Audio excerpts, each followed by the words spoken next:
We celebrate today this feast in honor of St. Vincent de Paul.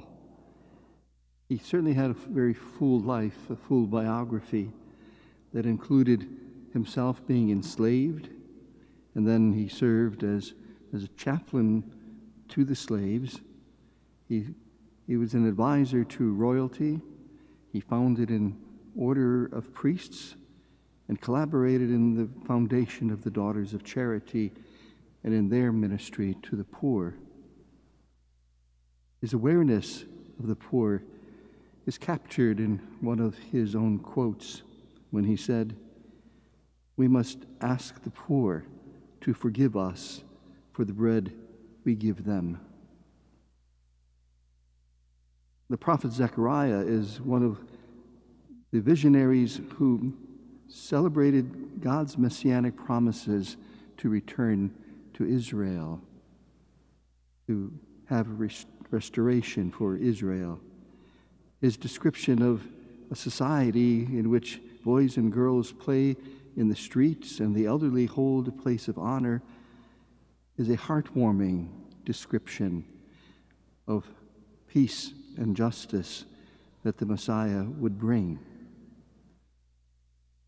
Zechariah is one of the minor prophets who emphasized the commitment or a commitment to the poor. Jesus' own disciples had to be disabused of some of their grand notions of messianic glory. Jesus embraced a child to teach them about greatness, and saying that anyone who receives a child in his name will be receiving him and the one who sent him. Jesus, in this setting of the gospel, Jesus is on his way to be rejected and killed, and on his way he strips away every assumption about how God works and how love really is the remedy to all sin and division, not dominance and force.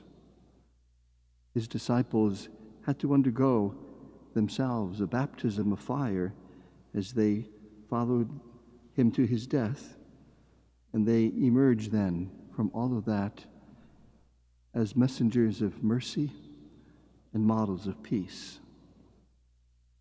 My friends, I think St. Vincent de Paul elaborates something very important for all of us, no matter where we are and who we are. St. Vincent de Paul illustrates for us that real change happens not just with words, but with genuine service. Let us pray that we might be those disciples that Jesus calls us to be.